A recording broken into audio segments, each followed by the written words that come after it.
¿Quién conoce San Manuel Bueno Mártir? ¿Solo Manuel?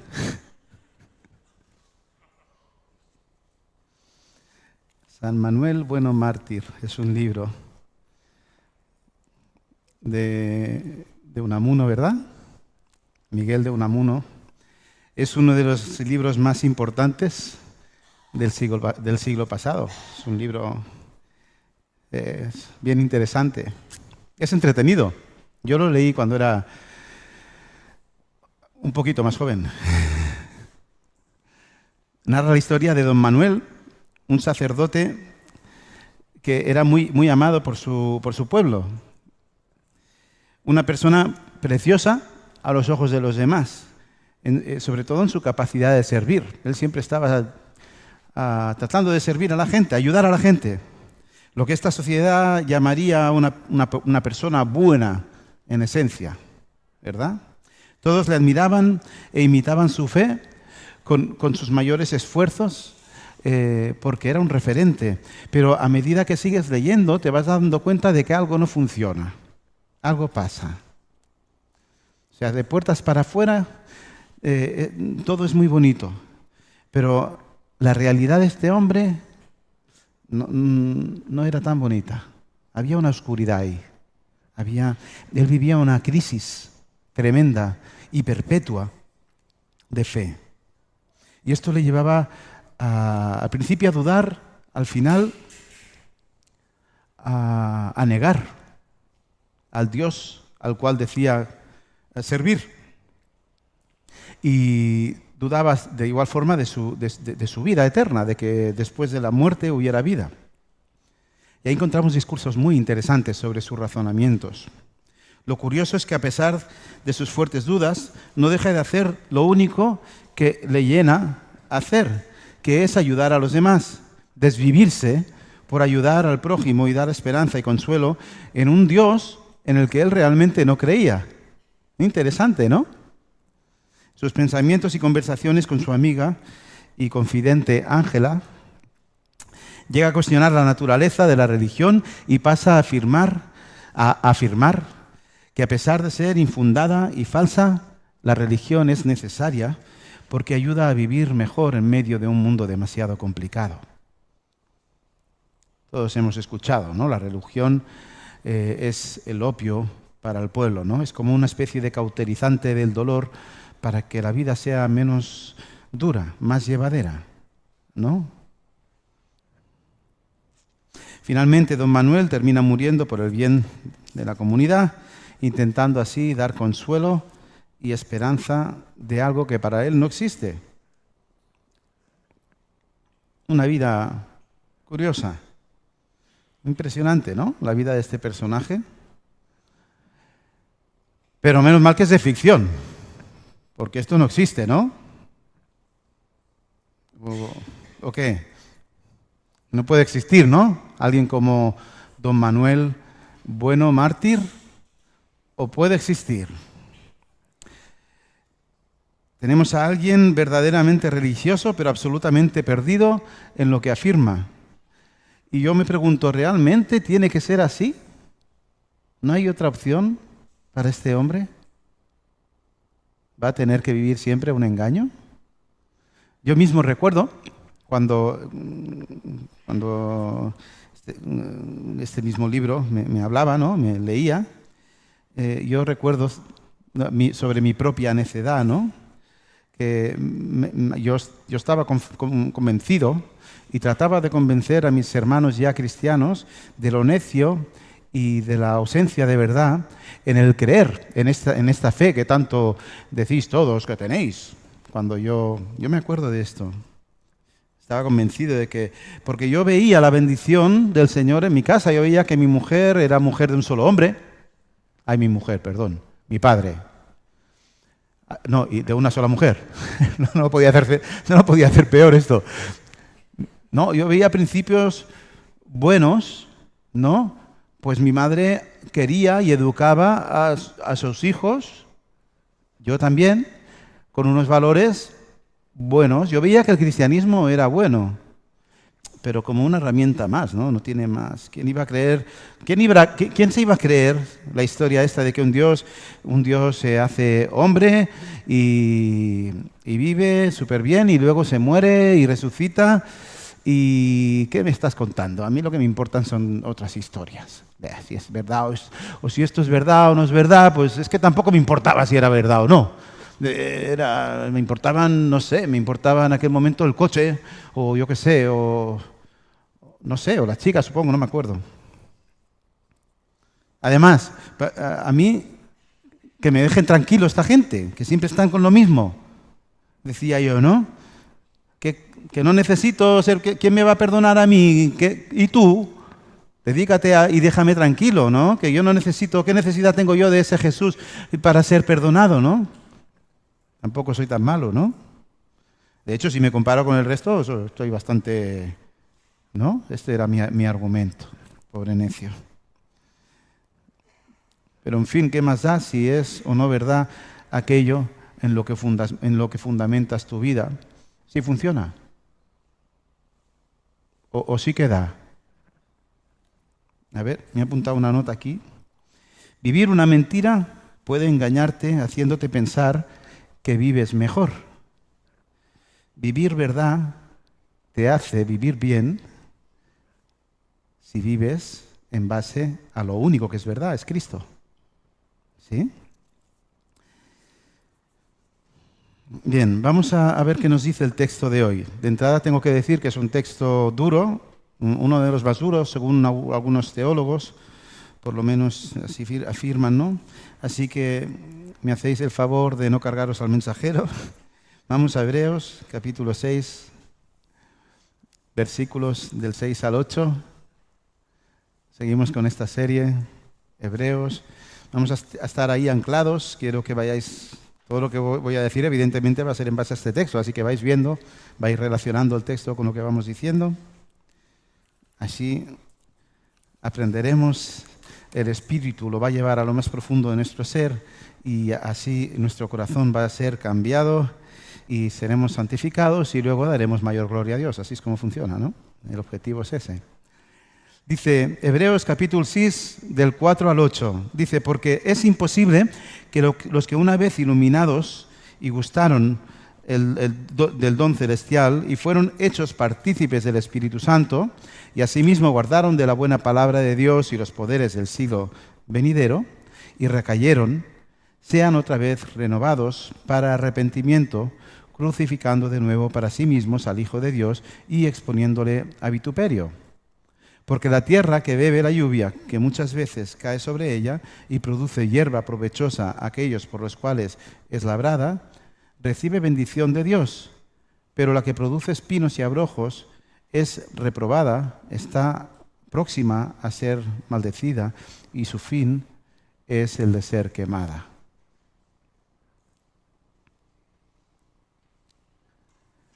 En ocasiones, pensando en todo esto, en ocasiones caemos en el error de pensar que la incredulidad es como algo neutral, ¿no? Yo mismo caí en eso, ¿no? Yo veo, sobre todo los jóvenes quizás, que dicen, bueno, ya si eso, lo de Jesús y todo eso ya lo dejamos para más adelante, ¿no? Ahora lo que toca es pasárselo bien. Y pensamos que ese más adelante como que no tiene consecuencias, que es como neutral, que aparcar a Jesús es como ni bueno ni malo. Pero la realidad no es esta y lo vamos a ver más tarde. Vamos por partes. Estamos andando por 3 puntos en esta predicación. Primeramente vamos a hablar de 4 experiencias muy especiales que vivimos todos los que nos congregamos. Cristianos, no cristianos, religiosos, fieles, todos experimentamos estas experiencias. De alguna forma todos nos beneficiamos. Luego, en segundo lugar, hablamos de lo imposible, como la película, lo imposible. La diferencia es que en la película fue posible. Dios dice otra cosa, no es posible. Realmente es imposible. Por último, daremos las explicaciones por lo cual muchos se van a perder. Y esta es la tristeza y esta es la dureza de esta predicación. Bien, los dos primeros versículos nos hablan básicamente de ciertas personas, ¿veis? ¿Lo veis ahí? Buscad en vuestra Biblia. Hablan de ciertas personas que han experimentado en su propia carne 4 realidades muy especiales. Los dos primeros versículos, lo podéis mirar. Dice que ellos fueron iluminados, que gustaron del don celestial y que fueron hechos partícipes del Espíritu Santo y por último, que gustaron la palabra de Dios. ¿Vale? Estas 4 cosas. Antes de desgranarlas, es necesario entender a quién se refiere el autor de Hebreos cuando dice que ellos disfrutaron de todo esto. Porque, ¿de qué está hablando? ¿Es un genérico en general, ellos, un genérico del mundo mundial? Se refiere a unos cuantos que tengo en mi mente, ¿no? Ese Pedrito, este ha hecho esto, ¿no? ¿En quién tenemos que pensar? ¿A quién se refiere el texto? Como Miguel de Unamuno, ¿no? Que le atribuyó el texto a una persona, a un ser creado. Esta persona es imaginaria. Aunque en el fondo casi se puede percibir que Miguel puede tener mucho de este párroco fariseo, ¿no? Pero bueno, esto es otra historia. Pero si contextualizamos, si leemos el texto en su contexto, esto nos abre las ventanas a acercarnos a la realidad. Por eso es siempre tan importante cuando leemos la Biblia ponerla en su lugar, en su contexto, ¿no? Y entonces nos damos cuenta de que el autor no ha cesado de hacer referencia a los tiempos antiguos, por lo que debemos entender que se está refiriendo a lo que pasó con el pueblo de Israel después de que ha sido liberado de su esclavitud y ha experimentado la gracia de Dios a lo largo de toda su trayectoria, ¿verdad? En el desierto. Cuando tras su liberación experimentan esta bendición, lo hacen de una forma absolutamente directa, ¿no? Todos, no sé, recordamos la columna de fuego, la apertura del mar, o no sé, hay infinidad de evidencias. De hecho, ahí estaba Dios en el campamento, ¿no? En la presencia de Dios. Pero finalmente este pueblo termina muriendo en el desierto, totalmente apartados de Dios a causa de su incredulidad. Y no entró ninguno, menos esos 2. El resto se quedaron allí. Lo que afirmo es que los receptores entendieron perfectamente que los que fueron iluminados, los que gustaron el don celestial, los que participaron del Espíritu Santo y gustaron la palabra de Dios, fueron el pueblo judío después de haber huido, ser liberados de Egipto. ¿Ok? ¿Entendéis? Bien, ¿y qué es lo que ellos experimentaron? ¿Qué son estas 4 cosas que experimentaron? Vamos a verlo rápidamente. En primer lugar, fueron iluminados. Eso vendría a ser sinónimo de su capacidad de haber conocido parte de la verdad de forma intelectual. Pero también debo explicar lo siguiente. En el siglo II, la Iglesia utilizaba la figura de la iluminación para referirse al bautismo. Hay algunas dudas, no podéis tomar esto como una realidad absoluta, pero sí que es interesante conocerlo, porque al final el principio viene a ser el mismo. Se utilizaba la iluminación para referirse, como decimos, al bautismo, y es posible que el autor aquí estuviera pensando en el bautismo. Sea como fuere, está pensando en la experiencia que el bautismo simboliza, ¿no? De que gustaron el don celestial, tuvieron una experiencia especial. Luego dice que gustaron el don celestial. Esto es, estaríamos hablando de todos los regalos que se derivan de ser miembros de una iglesia local, como haber llegado incluso a participar de la Santa Cena o de la comunión entre hermanos, pero sin ser cristianos. Tú puedes, aunque lo hagas de forma indigna, tú puedes participar de la Santa Cena de una iglesia si te crees cristiano y te has hecho miembro de una congregación. ¿Verdad? Yo lo hice un montón, 7 años. Pobre de mí. En realidad es más que esto, pues sería participar de las bendiciones que encontramos en Cristo. Personas que han participado de las bendiciones que encontramos en Cristo. Experimentaron la gracia que aunque no es gracia salvadora, es verdadera gracia experimental. Se beneficiaron. Seguimos. Es un poco delicado el tema. Dice que han participado del Espíritu Santo. Esto sería participar de las bendiciones del Espíritu Santo, que es prácticamente lo mismo que el punto anterior. O sea, que experimentar el don celestial impartido por el Espíritu Santo. ¿De acuerdo? Luego dice, los que han gustado la palabra de Dios. Esto es la realidad de haber recibido sobre los principios y verdades expuestas en la Biblia, en la palabra de Dios. Puedes ser cristiano o no serlo, pero si tú basas tu vida en lo que Dios dice, va a funcionarte mucho mejor que si no lo haces. Quiero decir que la Biblia es, aunque fuera solo un manual de vida, que es mucho más, ya es útil.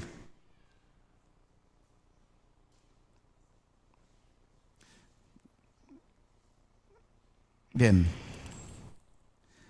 Estas serían las 4 experiencias básicas y experimentales de las que nos habla el texto y que parece ser que ciertas personas pueden experimentar.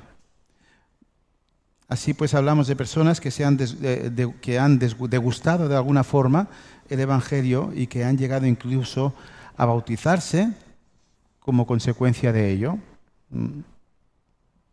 Sí, podemos hablar de personas que se beneficiaron de la comunión, de la Santa Cena, de muchas bendiciones de vivir donde el Espíritu Santo se mueve, ¿no?, de una forma muy evidente entre verdaderos cristianos. Personas que leen la Biblia, aunque sea por religiosidad, que han comprendido intelectualmente y que han llegado incluso a practicar ciertos valores bíblicos. Y pensando en esto, digo, ¿y quiénes serían estos hoy aquí? Estamos hablando del pueblo judío, ¿no?, en el desierto. Bueno, quizás serían personas que asisten a la iglesia, que son bendecidas por la presencia de Dios, en los que son verdaderamente hijos de Dios, pero personas que no han nacido de nuevo.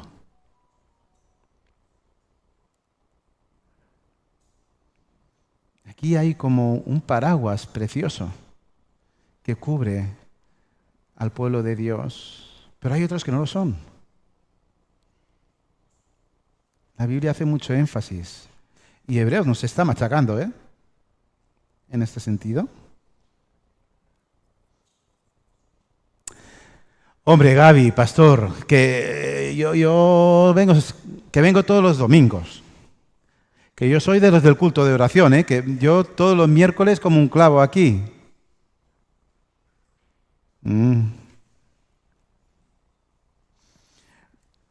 Bueno, esto es un indicativo de tener salud espiritual. Quien ha conocido a Dios necesita de los medios de gracia, necesita glorificar a Dios, alabarle, hacerlo en comunidad. Esto es un indicativo, pero no es un determinante. No es un indicativo determinante, no determina nada. ¿No?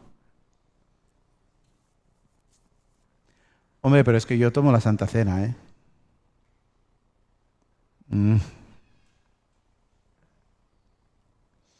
Bueno, esto es un recordatorio de algo que sucedió,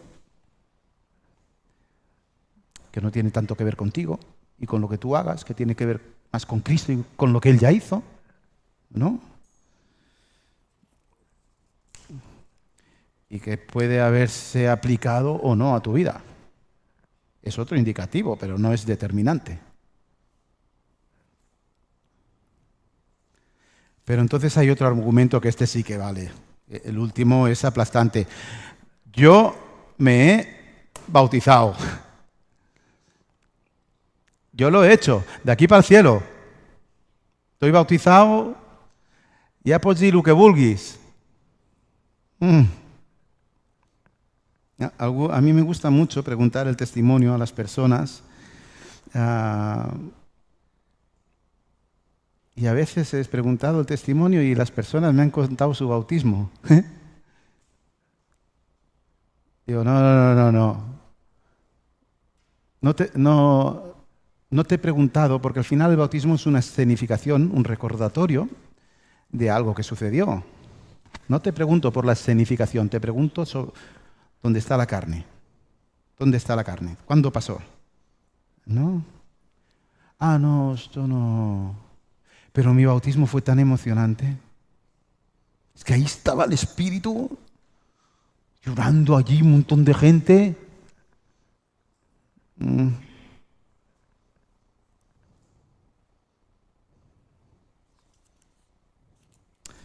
Bien. Si más o menos esto ha quedado claro, ahora llegamos ya al segundo de los puntos. Estamos hablando de lo imposible.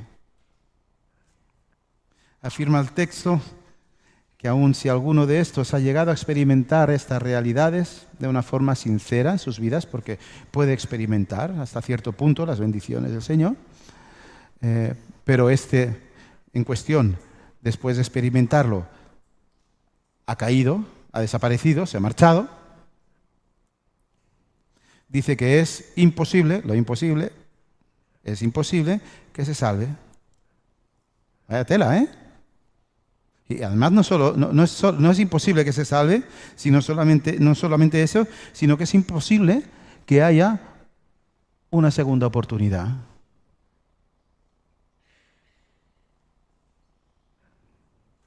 Montaneo, ¿no? O sea, si han estado aquí con nosotros, se han beneficiado, han entendido, han tomado cierta conciencia, han experimentado y se han ido, dice el texto, que no se salvan y que no hay otra oportunidad, porque a Dios no lo vuelve a crucificar nadie. Esto es durísimo. Es lo que dice el texto. No estoy seguro, porque he tratado de ver y explorar y no estoy seguro de que sea un absoluto. En el sentido de que es. No estoy seguro. Hay opiniones diversas y hay siempre. Y al final Dios es que hace lo que le da la gana. Para su gloria. Y esto es algo que nos tiene que dejar tranquilos, no intranquilos. Pero, bueno, ahí está. Muy fuerte, ¿no? ¿Y qué pasa con todos tenemos personitas en la cabeza que estuvieron aquí, o que les hemos bautizado, que les hemos casado, que hemos hecho, y que se han ido, y que ya nada. Ellos van por el mundo diciendo que son cristianos.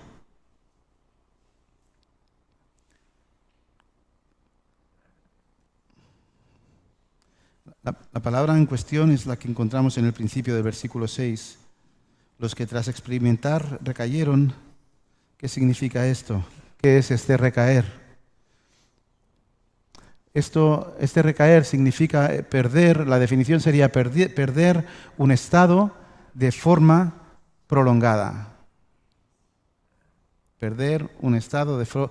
Oye, que cierres esa revista, que me tienes que escuchar a mí. A mí me tienes que escuchar. Luego miramos la revista juntos. Ahora, amigo, así, muy bien. Recaer. Perder un estado de forma prolongada. Esto es, ¿ok? Entonces, que dejaron de perseverar en su fe respecto a Dios y que algún día, que dejaron de confesar aquello que algún día confesaron. Este recaer no hace referencia a caer en un pecado puntual. Cuidado, ¿eh? No significa, hay una diferencia. Estamos hablando de apostasía, aquellos que apostataron, ¿eh? Todos pecamos puntualmente y todos vivimos crisis pero una cosa es apostatar, o sea, una cosa es pecar y la otra cosa es apostatar. Esto es diferente. Hablamos de un constante, de un patrón de incredulidad que te lleva a pecar y que en el mejor de los casos es solo llevas a cabo un cristianismo religioso. Ni siquiera tiene que ver con que asistas o no a la iglesia. Estamos hablando de las cosas del corazón. Ahora, si no asistes a la iglesia es bastante gráfico, ¿no? Pero aquí cada uno tiene que experimentar, tiene que tratar de ver en su propia vida, ¿no? Es más un recaer constante, porque este San Manuel, bueno mártir, el hombre iba siempre a la iglesia. De hecho, él era la iglesia, el alma de la fiesta, ¿no? Es el cura. Pero iba y estaba y hacía, pero era el menos creyente de todos. Porque los demás por lo menos creían creer. Yo no sé dónde estaría cada cual, pero él sabía que no creía. El autor habla de caer y perderse, no de caer en pecado. Esto es muy distinto. Judas cayó y se apartó de Jesús, nunca regresó, punto, se ha acabado. Ya sabemos dónde está. Pedro cayó en pecado, pero poco después vio al Jesús resucitado. Estos dos conceptos, apostasía y pecar, no podemos confundirlos. Hendriksen dice: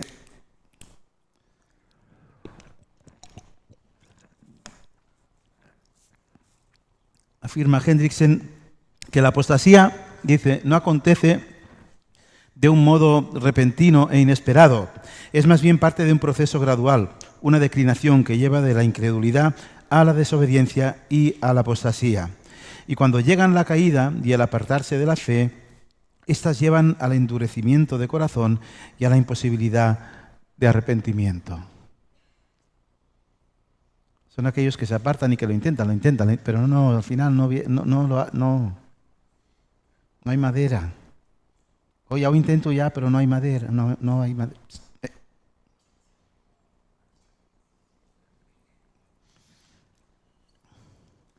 Si nos remontamos a los tiempos de Moisés, podemos recordar sobre cómo el pueblo incrédulo desobedeció una y mil veces por lo que recibieron su castigo, ¿verdad? ¿Pero por qué?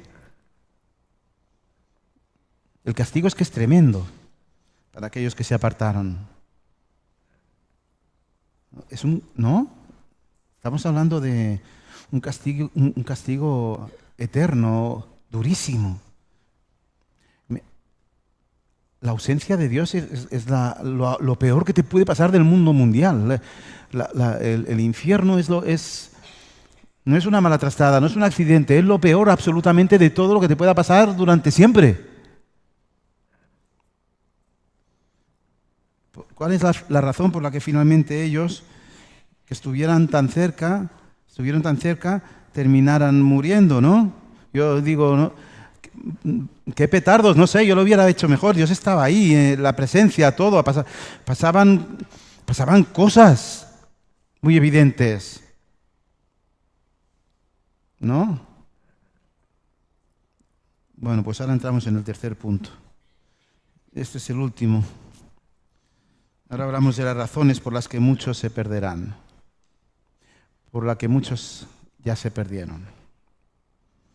Las encontramos en los versículos 6 al 8. Si lo podéis leer ahí, así, en silencio. Encontráis un ejemplo. Versículos 6 al 8. Encontráis un ejemplo para ayudarnos a entender. Es muy gráfico. Se nos habla de la lluvia. La lluvia que cae en la tierra y que produce o que no produce fruto. Entonces vamos a ver más de cerca esto, ¿sí? Vamos a ver. Yo ya sabéis que vivo allí plantado en medio de un océano de viñedos y de tierra y claro, el medio, mi entorno es molt de pagesos. Eso. Y es un momento realmente preocupante. Todos sabemos esto, ¿no? Tengo un vecino que es un crack, que casi lleva todas las tierras que hay a mi alrededor, y el otro día viene en el argot de payés, dice, el vell, refiriéndose a su padre, dice, el vell diu que mai no ho havia vist. Esto es ciencia pura, ¿eh? Que el vell digui que mai no ho havia vist, esto es ciencia pura. Diu, ni el vell ni el seu vell. O sea, ni su padre, ni el padre ni el abuelo han visto esta sequía, este mal llover. Que ha pasado ¡vum! Y no lo hemos visto, pero el suelo está mojado. Este año hemos visto plantar, ¿no habéis visto campos de trigo rollo gladiator, aquello que el hombre ni se tiene que agachar para tocar el trigo, él va andando así? No. Este año te tienes que tirar al suelo, ¿eh?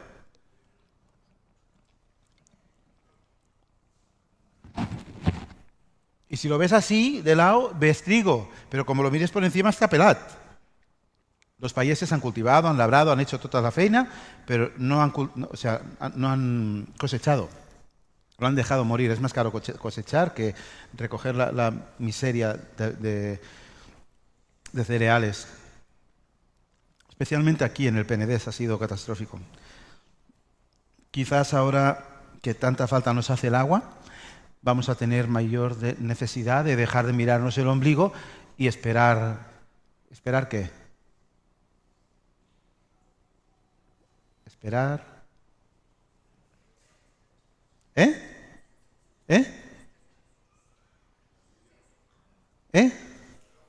El agua.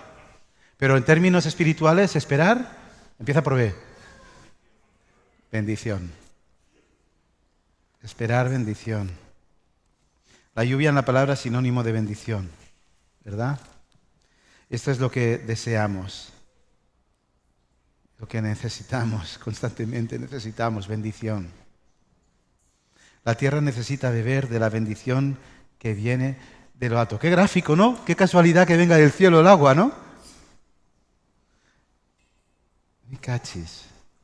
No obstante, no siempre que cae lluvia, esta es de bendición para el lugar en el que cae. Esto es una realidad. La lluvia puede hacer mucho daño. Si cae en un campo que no ha sido labrado, lo que va a suceder es que lejos de beber de ella, la tierra endurecida se impermeabiliza, por lo que la lluvia se desliza, corre por encima, llegando incluso a generar grandes corrientes torrenciales que llegan a hacer mucho daño. Se convierte en una maldición. Por ello es que lo que va a crecer en este sitio, en estos campos que no han sido labrados, van a ser hierbajos que cuando se enfrenten a la más mínima prueba, la prueba sucede cuando Dios retira su mano.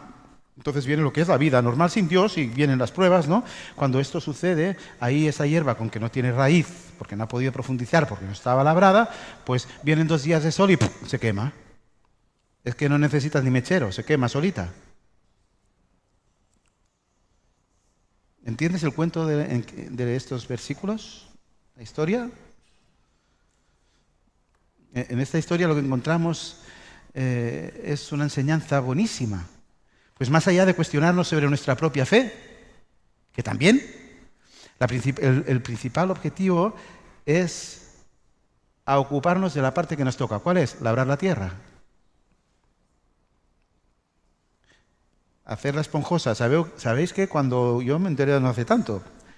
Porque yo de payés tengo lo que de bombero. Cuando no llueve es muy importante labrar la tierra, porque yo decía, esta gente quemando gasoil aquí, como, venga el tractor a labrar, venga el tractor. ¿Sabéis por qué labran? Porque la calicha, no sé cómo se llama esto en castellano, la humedad de la noche, el rocío, cuando cae el rocío, si la tierra no está labrada, no penetra, sale el sol, se pierde. Pero cuando la tierra está labrada es esponjosa, por lo tanto filtra. Cuando sale el sol, ya no se pierde, ya está debajo.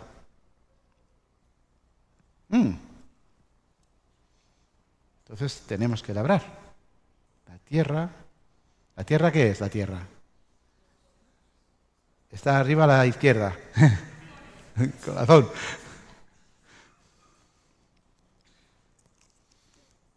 ¿Y qué significa esto de labrar la tierra? Bueno, busca al Señor. Mira, por tu esfuerzo de buscar al Señor no vas a hacer nada, pero es que al Señor le da la gana de determinar que para que Él haga el milagro en tu vida, tú antes le busques. No le hagas esperar. No, el Señor no es para luego. Busca al Señor y no seas incrédulo. No te esfuerces en no creer. Busca a ver qué dice Dios de sí mismo. Arrepiéntete. Cree en el Evangelio, habla con Dios. Dios es quien determina si va a salvar o no, pero cuando llueve, llueve para todos. ¿Entiendes esto? La bendición, todos nos mojamos. Ahora bien, si bien es cierto que Él ha escogido de antemano, lo que demanda el texto es que lejos de abandonar, lejos de salir por esa puerta y no volver, Busca, peléate hasta el final, persevera. ¿Me da igual dónde estés? No me da igual, entiéndeme. Me da igual. Lucha. Labra la tierra de tu corazón.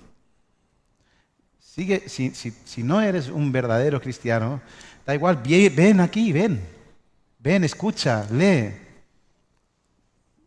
No te esfuerces en creerte cristiano o convencerte de que eres cristiano. No, sé honesto. Ven y escucha porque necesitas a Cristo más que el aire que respiras. Sé honesto. No hace falta que te mientes a ti y que intentes convencer al resto del mundo mundial de algo que no hace falta, pero ven. Coge tu Biblia en casa, en la intimidad, habla con Dios. Sigue siendo bendecido de estas bendiciones de las que hemos empezado hablando, ¿no? De estas 4 formas en las que recibes. ¿Recuerdas la historia, no? Cuando los judíos querían matar a Jesús, lo hicieron porque querían quitarle de la tierra. La tierra es mía. Aquí estamos nosotros y aquí nosotros somos los dioses de este mundo. Y tú estás molestando. Por lo tanto, te facturamos para arriba. Claro, con que no lo podían mandar en el cielo, lo subieron en una cruz, a unos centímetros del suelo. Muy gráfico también, ¿no? Ellos decidieron no creer en el Creador a pesar de que estaban recibiendo la gracia en ese preciso momento de su muerte y su resurrección. Ahí estaba lloviendo, ¿eh? Pero es que ellos iban con un paraguas, no era posible. Decidieron no recibir esa lluvia. Bueno, pues ahí están donde están ahora, ¿no? Pero que no sea tu caso. En esa misma cruz llovía bendición, pero ellos prefirieron otras cosas. Muchos hoy afirman ser cristianos cuando sencillamente vienen a la iglesia, o no vienen a la iglesia, o vienen muy pocas veces, o no vienen nunca. Vinieron y ya no vienen. Se sientan a veces, escuchan, saborean esa bendición de Dios de muchas formas, pero lejos de amar a Cristo, por encima de todo, centran sus vidas en sí mismos y hacen de Cristo un proveedor de vida como si fuera un esclavo, algo para vivir mejor tal y como yo quiero vivir. Te pases, que aquí mando yo. Otros sencillamente han venido a la iglesia, han recibido, se han maravillado, de buen rollete, qué buen ambiente, qué sano te sois y qué bien lo pasáis. ¿Cuántos queréis? Han beneficiado de muchas cosas que muchas veces ni saben lo que es. Es la gracia del Señor, pero ellos ni lo saben. Y algunos los hemos bautizado, yo los he bautizado. Yo os podría decir unos nombres, pero lejos de perseverar, sencillamente fue una experiencia, como el que se va a Cancún y yo qué sé. Y luego se apartaron. Y esto no es neutro. Esto no es cero. Esto es algo grave. Pues el que ha caído tras degustar la gracia, según Cristo, debe ser eliminado. Pues en realidad, aún sabiendo y experimentando ellos, y este es el gran problema, ellos han negado la realidad de quién es Jesús. A Jesús nadie se lo puede tomar en broma. Ayer hablaba con mi cuñado sobre cómo Bono, el cantante de YouTube, hizo precisamente esta afirmación, ¿verdad? Jesús no puede dejar igual a nadie. La ignorancia es un no rotundo. O le aceptas o no lo aceptas. O era un impostor, o es el rey de tu vida. No hay término medio. Ellos negaron la realidad de quién es Jesús. Ellos participaron de ciertas gracias y dijeron, no eres suficiente para mí. Ya seguiré yo siendo mi propio Dios porque tú te me has hecho pequeño. Han desmerecido al Creador. Y esto no es cualquier cosa. Esto es la incredulidad. Esto no es cualquier cosa. La incredulidad tiene un precio altísimo. Es la muerte eterna. Han invalidado el milagro de la salvación. Es inútil, han hecho inútil la cruz para ellos.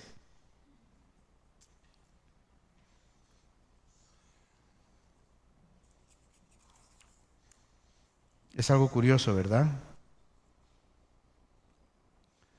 Es un misterio. Porque uno piensa mucho en este tipo de personas. Degustaron a Cristo, degustaron las bendiciones de Dios y terminan en el infierno. Piensa en el pueblo de Israel. Hay una confusión, hay un punto aquí que cuesta de entender. Afirmaba Hendriksen, dice que estamos frente a un misterio cuando vemos a Dios sacar de Egipto a la nación escogida, Israel, y luego destruir a la gente de 20 años y arriba en el desierto. O cuando vemos a Jesús pasar una noche en oración antes de designar a Judas como uno de sus discípulos y más tarde declarar que Judas estaba condenado a perdición. Y también cuando vemos a Pablo aceptar a Demas como compañero evangelista y ver cómo años más tarde, abandona a Pablo porque, en las palabras del mismo Pablo, Demas amaba este mundo.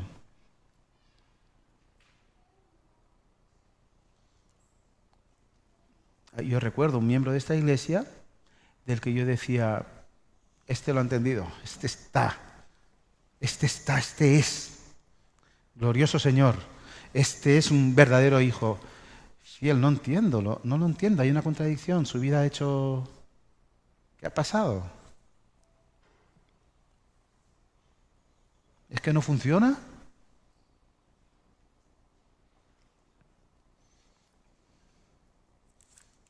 Mil veces he pensado desde este lado de la moneda, ¿no?, de la vida, en lo necio de un pensamiento recurrente que tenía en mi juventud, cuando venía a la iglesia, porque quería algo de mi madre. Entonces ella, si venía a la iglesia, le cambiaba el carácter y tenía que aguantar el tostón, ¿no?, de lo que era para mí en aquel momento el tostón de un pastor seguramente menos pesado que yo, pero decía, este hombre habla muy convencido.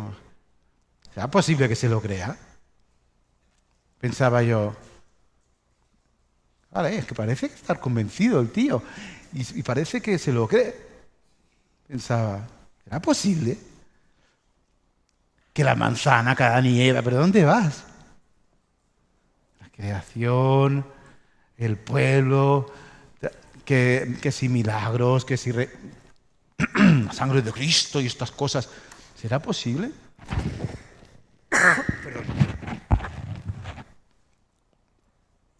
Era tan incrédulo que no podía ni creer que otro pudiera creer.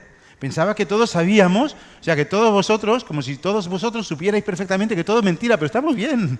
Pues nos queremos, ¿no? Y vivimos bien, nos saludamos y hacemos que... Bueno, pues si el trámite para estar con vosotros, que me encanta, es simular que todos somos cristianos, pues todos vivimos esa mentira. Ya está bien, porque el objetivo es vivir bien, ¿no? Yo pensaba esto. Aquí esto nadie se lo cree. Y el que se lo cree es porque es tonto. Porque no ha pensado bien como yo. Las cosas. No es tan honesto, tan verdadero, tan sincero. ¡Qué miserable! ¡Qué miserable!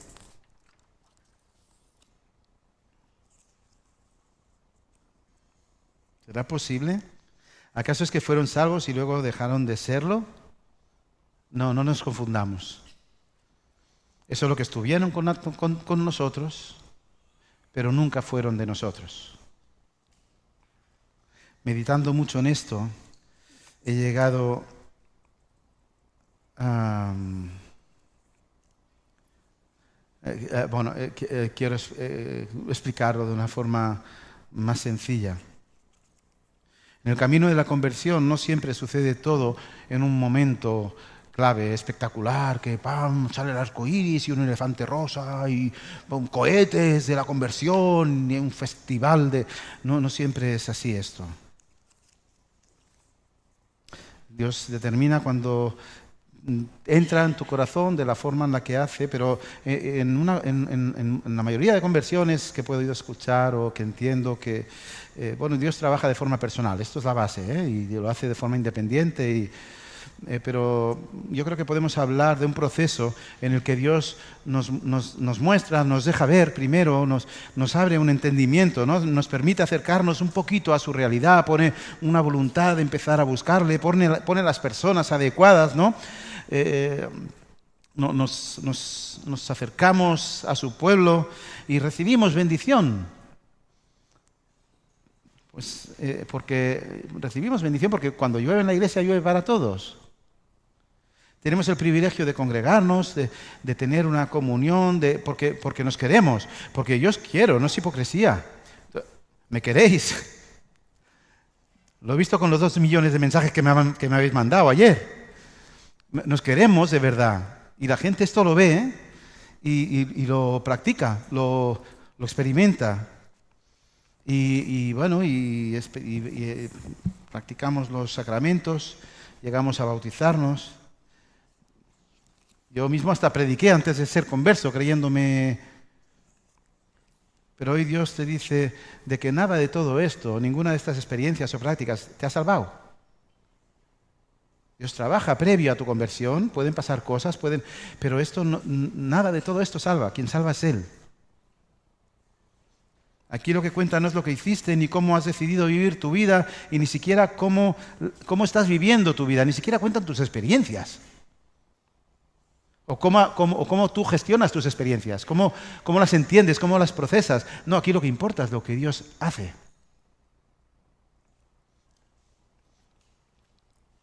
¿Y cómo puedo ver lo que Dios ha hecho en mi vida? Pues una de las formas más claras es la perseverancia. Esto es un llamado a la perseverancia. Porque solo aquellos a los que Dios cambió el corazón van a perseverar hasta el fin. Habrá pecado, Pero el pecado no va a ser nuestro Señor. Siempre lucharemos, siempre estaremos luchando, pero siempre venceremos en Cristo. Al ritmo que el Señor determine. El texto es duro, pues puedes pasar una vida entera simulando ser algo que no eres para terminar muriendo de la forma más desgraciada, llegando a vivir eternamente en el lugar más desgraciado, falto de gracia. Fíjate lo que sucedió con este hombre, ¿no? De este San Miguel Bueno Mártir. Mira, este título no me gustó nunca, no muy atractivo, ¿no? Te dan en tu juventud, no sé si tendría 20 añicos, y te dan un libro que se dice San Manuel Bueno Mártir. Dices, agüita. Esto, no sé, molaría más las 7 lenguas del dragón, ¿no? Yo qué sé. O el coche fantástico. Las crónicas de Narnia, incluso. Pero San Manuel Bueno Mártir. Pero es irónicamente bueno este título, pensando en él, ¿no? Porque la vida de este hombre fue un puro engaño, ¿no? Como lo es su título. Porque, mira, de santo res. De bueno, tampoco. Y de mártir tampoco, pues va perfecto el título para el libro. Santo no, porque su motivación, que no la conozco, tengo claro que no fue la de glorificar a Dios, porque no creía en Dios. Por lo tanto, santo, poca feina. Él lo único que quería era cauterizar su conciencia, o sentirse realizado, sentirse querido, o yo qué sé, encontrar pequeñas dosis de aparente felicidad, ¿no? No sé. Su motivación, lejos de ser para Dios, para el Dios al que afirmaba creer, era para sí mismo. Esto es ayudar a la viejecita a cruzar la calle por el que dirán, ¿no? Lo mismo que muchos que lejos de venir aquí a adorar a Dios, vienen a ver qué pueden extraer de Él, ¿no? Tampoco fue bueno, pues si su objetivo fue el mismo, en realidad fue un egoísta que, usando de una aparente bondad, saciaba sus más recónditas necesidades, las cuales incluso él podía ignorar. Entiéndeme, yo puedo salvar la vida de alguien, pero puedo hacerlo para mi gloria, no para ayudar a ese alguien, no porque le quiera. Finalmente tampoco fue mártir, pues lejos de morir por lo que creía, que esto es lo que significaría, murió por y para sí mismo, aunque llegara a disfrazarlo de un amor sacrificial que no tiene fin. Definitiva, ¿para qué? Para terminar muriendo eternamente en el infierno. Esto es una vida penosa, ¿eh? Si por lo menos hubiera habido algo de verdad, es igual, vete de la iglesia, deja la iglesia, hazte payés, pero que sea verdad. ¿No? Pero también da pena porque dices, vivió desde la incredulidad, pero caray, podía haber creído, ¿no? Vivir por vivir. Qué pena, qué pena que te perdiste, ¿no? Tú imagínate que estás a la puerta del infierno, que ya sabes dónde vas. Y el Señor te dice, apártate de aquí, hacedor de maldad que nunca te conocí. Venga, ves para abajo, ¿no? Perdona, la puerta del cielo, me he confundido. Tira para abajo. Que tú imagínate, ya bastante pena tienes que vas para abajo, ¿no? Pero tú imagínate además pensar, pero tanto que me he esforzado yo en ser bueno, he ido a la iglesia todos los domingos y, ostras, hicimos la campaña esta de Ucrania y, jolín, hicimos una tienda allí, estuve haciendo tantas cosas, me fui a Ucrania. Allí ayudar a los niños, ¿qué se puede hacer más bueno? O yo qué sé, o ayudé a las señoras a, yo qué sé. Ostras, me podía haber dedicado, no sé, a pasármelo bien, yo qué sé. Por lo menos sería sincero. Nadie conoce la realidad espiritual de nadie aquí, ¿verdad? Pero yo estoy preocupado por esta cuestión. Dios nos está tirando siempre mucho las orejas en este sentido. No nos deja tranquilos. Yo cuando empiezo a leer este texto y yo miro al cielo y digo, Señor, ¿otra vez?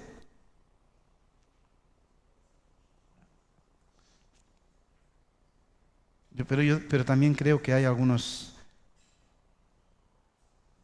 de estos buenos mártires.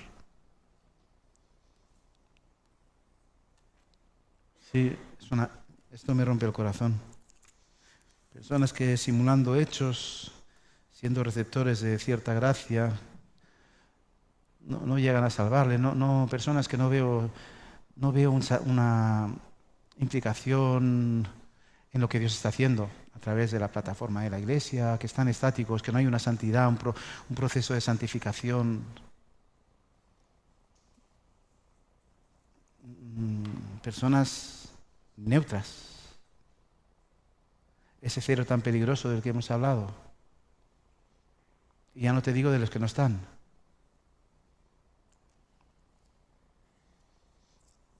Hay otros, personas que simulan, ¿no? Hechos de aparentes bondad. Otros que ni siquiera ayudan a los demás, personas que siguen viniendo, pero que aunque estén muy cerca del verdadero cristianismo, pues son incrédulos, que tratan de convencerse de su credulidad. Están ahí siempre luchando. No te quedes ahí, peligroso. Luego, ya hemos dicho estos que se marcharon. Por ello ruego, queridos, una vez más, cuidad de vuestra salvación con temor y temblor. No des nada por hecho. Persevera, labra. Busca a Dios. Mira si el Evangelio de Cristo, piénsalo, es una reflexión que te llamo, ¿no? Si el Evangelio de Cristo no fuera algo realmente verdadero, ¿cómo te iba a llamar el propio Evangelio a explorar tu realidad espiritual? ¿No? Yo no te voy a decir una mentira a ti y decirte después, oye, mira si lo que te he dicho es verdad. Hombre, si te quiero engañar no te voy a decir que reflexiones sobre si te he engañado. Si te quiero engañar, te engaño y me callo. ¿No? En cambio la Biblia dice, no, abre tu corazón, explóralo, mira lo que hay en tu corazón. Se nos ha vendido una mentira muy gorda. En gran parte, pues esta herencia religiosa que hemos recibido, ¿no? Nos han dicho los grandes párrocos, oye, dudar es satánico, muy malo. Dudar es... Cuestionar tu fe es muy malo.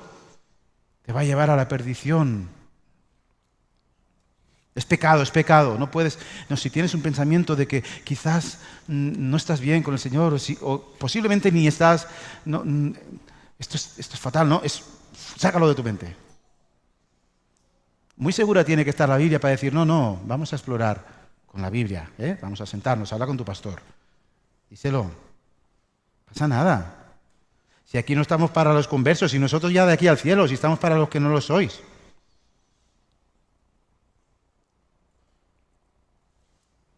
Se nos ha llamado a decidir estar seguros. Hasta Dios es de nuestra fe. Nosotros decidimos si estamos o no seguros. Pero esto no es así. No lo decidimos. Buscamos a Dios, somos transformados por Dios y cada vez se va consolidando nuestra fe. Va creciendo como ese músculo. Así pues, está bien, es un ejercicio de sanidad, cuestionarte a ti mismo. Esto te puede llevar, te puede apartar de tu propio engaño, si es que lo hubiere. Pero previo a ello debes de... porque Dios ha determinado que previo a lo que Dios vaya a hacer, tienes que labrar la tierra de tu corazón para absorber. Dios es el que salva, pero también Él ha prometido que quien le busca le halla. Es una maravilla. Hay promesas ahí que debemos de tener en cuenta. Son promesas de gracia. Dios no habla por hablar. Labra la tierra de tu corazón para que cuando llueva absorbas a Cristo Salvador y que te empapes de su espíritu hasta lo más profundo. Y si eres cristiano, más. Más. Y una vez ahí, ahora sí, persevera hasta el final. No por tu esfuerzo, sino porque Dios, que produce en ti tanto el querer como el hacer, está reinando en tu vida. Y que tu esforzarte y tu ejecución llegue como una consecuencia de algo que ha sucedido en tu corazón. Y bueno, he pensado mucho en los jóvenes, ¿no? En los niños, porque ellos están recibiendo la bendición de Dios. En estas formas en las que estamos. Ellos están bajo no sé cómo explicarlo, es que ni siquiera lo conozco. No sé cómo explicarlo porque no lo sé.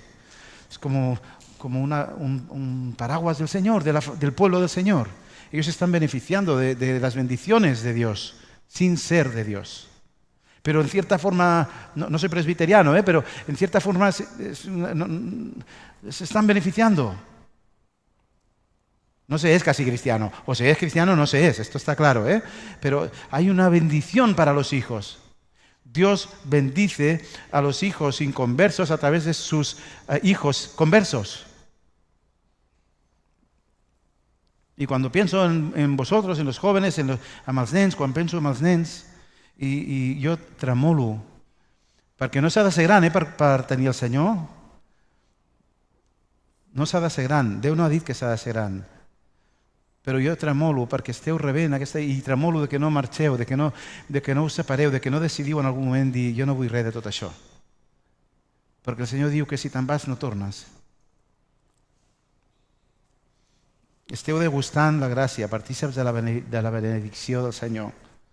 No el rebutgeu, no el rebutgeu. No? El Senyor, que té l'Esperit Sant, us tradueix, transporta. La Bíblia no és massa gran per ningú. Ell us vol ensenyar el que us vol ensenyar i hem d'agafar la Bíblia per fer i hem de llegir. I ell farà la feina. Vosaltres també teniu que llaurar la terra del vostre cor. Tens que agafar la teva Bíblia a casa. No ho has de fer pel papa, ho has de fer per conèixer Déu.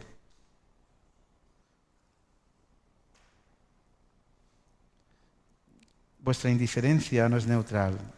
es un no a Cristo.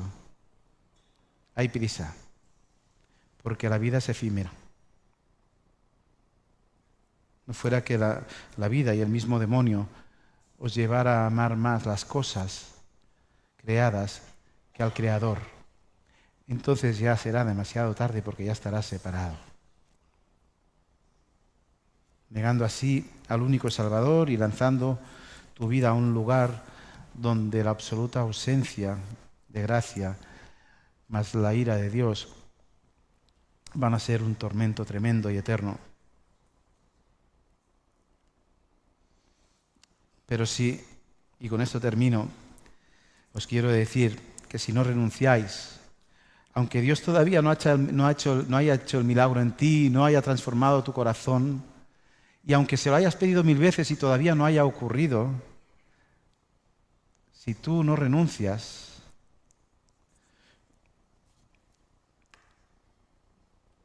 eso es perseverar. Y eso es lo que eso es a lo que Dios te está llamando hoy. Persevera. Llegará algún día en el que Dios va a hacerlo porque lo ha prometido. Entonces tú morirás. Pero en realidad entonces es cuando vivirás. Amén. Vamos a orar.